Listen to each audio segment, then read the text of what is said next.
Ada peribahasa yang mengatakan, tidak kenal maka tidak sayang. Perkenalkan, kami dari kelompok 5. Kami terdiri dari Tasya, GBM, GBA, dan Neta. Tujuan dari laporan ujian praktek Mafiboki mengenai penyepuhan logam adalah sebagai berikut. Pertama, untuk matematika adalah agar dapat menampilkan data dalam bentuk diagram garis. Kedua, untuk fisika adalah agar dapat menjelaskan prinsip yang digunakan dalam alat ukur voltmeter dan dapat menjelaskan cara membaca alat ukur voltmeter. Ketiga, untuk kimia adalah agar dapat melakukan penyepuhan logam secara sederhana. Dan terakhir, untuk keempat, untuk biologi adalah agar dapat menyebutkan dan menjelaskan dampak negatif dari aktivitas penyepuhan logam. Thank you Gaby untuk tujuannya. Tapi, elektrolisis itu apa sih? Elektrolisis adalah penguraian suatu elektrolit oleh arus listrik, di mana pada sel elektrolisis reaksi kimia akan terjadi jika arus listrik dialirkan melalui larutan elektrolit, yaitu energi listrik diubah menjadi energi kimia. Elektroda yang menerima elektron dari sumber arus listrik luar disebut katoda, sedangkan elektroda yang mengalirkan elektron kembali ke sumber arus listrik luar disebut anoda. Elektrolisis banyak digunakan dalam industri pembuatan gas, misalnya pembuatan gas oksigen, gas hidrogen, atau gas klorin. Lalu dapat berguna pula sebagai proses penyepuhan. Penyepuhan suatu logam emas, perak, atau nikel bertujuan menutupi logam yang penampilannya kurang baik atau menutupi logam yang mudah berkarat.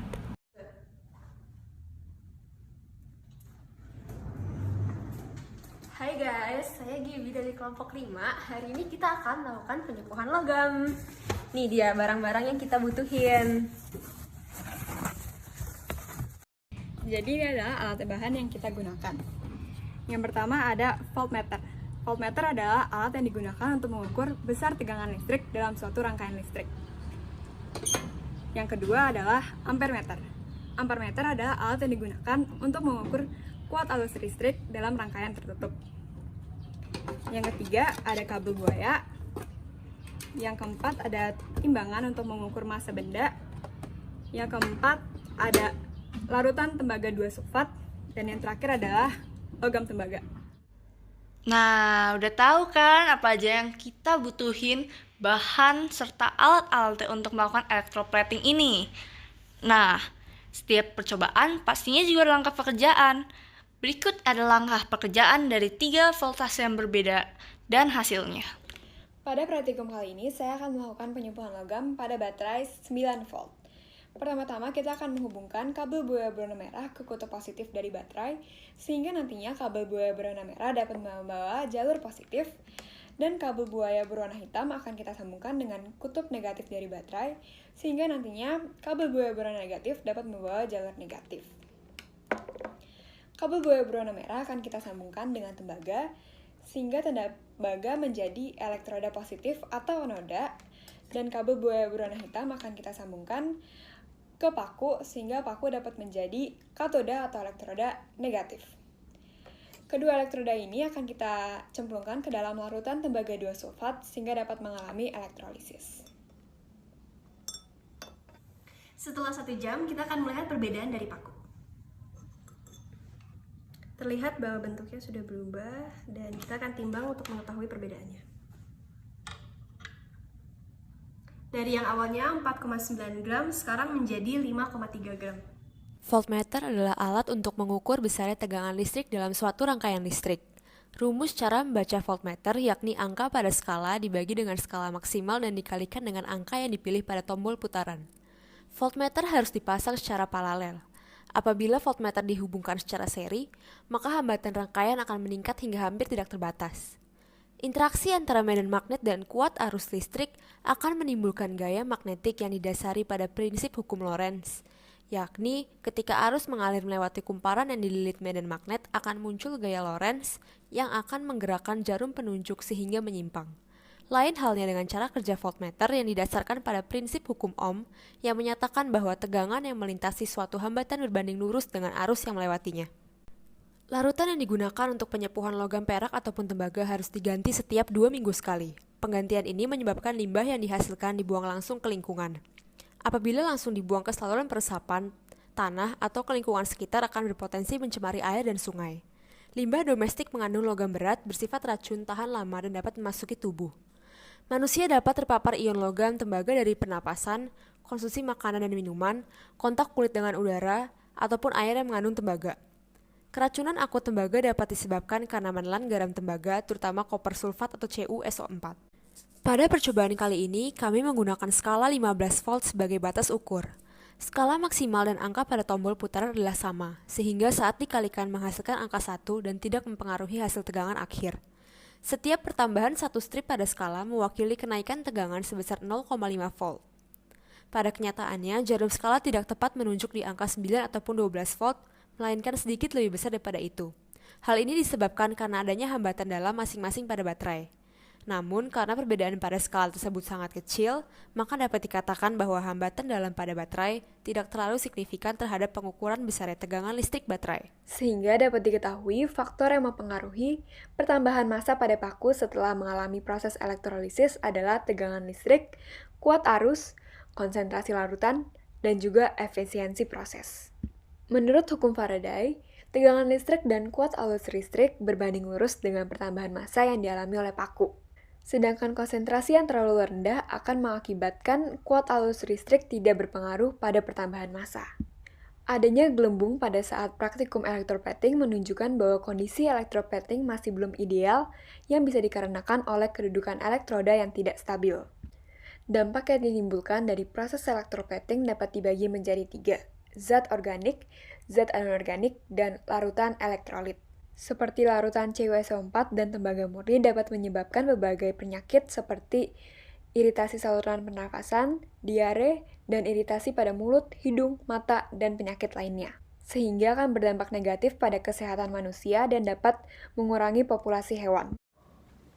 Dengan melakukan ujian praktik di rumah, banyak sekali nilai-nilai yang bisa saya dapatkan.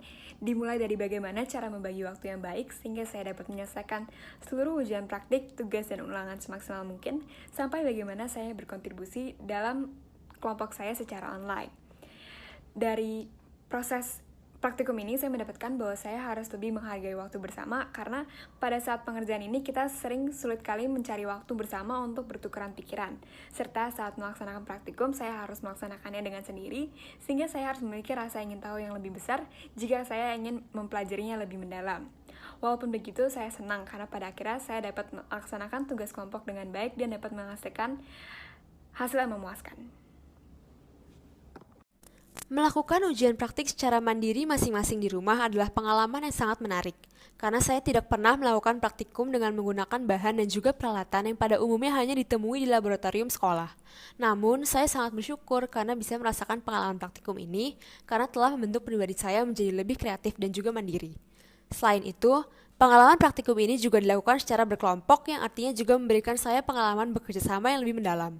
Hal itu disebabkan dengan terbatasnya komunikasi yang hanya melalui online, kami tetap diminta untuk dapat menyelesaikan tugas ujian praktik ini secara maksimal. Percobaan yang telah kami lakukan di rumah masing-masing mengenai penyepuhan logam mengajarkan kami pentingnya berkomunikasi dengan baik. Karena dengan adanya perubahan dalam cara pekerjaan praktikum yang biasanya dilakukan bersama-sama di sekolah, sekarang kami lakukan dengan mandiri. Pentingnya komunikasi berperan besar dalam pembagian tugas yang adil, serta memastikan kelancaran dari awal praktikum sampai nanti pada hari ujian praktik. Dengan mengerjakan praktikum sendiri, hal tersebut menantang kami agar dapat lebih mandiri dan lebih bertanggung jawab. Karena kadangkalanya keberlangsungan praktikum bergantung dengan satu sama lain. Belajar beradaptasi dan mengikuti perkembangan zaman juga sangat diperlukan untuk dapat menyelesaikan baik percobaan, laporan, dan ujian praktik. Saat waktu luang, saya bersama teman-teman sekelompok saya merenungkan betapa pentingnya untuk menghargai waktu kami di sekolah. Karena tanpa kita sadari atau inginkan, Hal tersebut yang awalnya kami tidak perhatikan dapat hilang dalam sekejap. Dalam kondisi yang mendesak, kemampuan untuk dapat berpikir secara kreatif dan inovatif tidak pernah lebih penting dibandingkan saat ini. Ujian praktik Mafiboki mampu mengajarkan saya bagaimana membagi waktu dan bertanggung jawab atas kewajiban saya, dan walaupun saya dan teman-teman sekelompok saya hanya dapat berinteraksi melalui online, namun hal tersebut membuat saya lebih bersyukur atas waktu yang kami miliki. Banyak sekali hal-hal yang bisa saya dapatkan dari ujian praktek ini, di mana kita bisa saling berkontribusi satu sama lain dan meningkat kewaspadaan dan kecekatan dalam memilih peningkatan waktu. Di ujian praktek kali ini, kita juga didorong untuk terus saling membantu satu sama lain.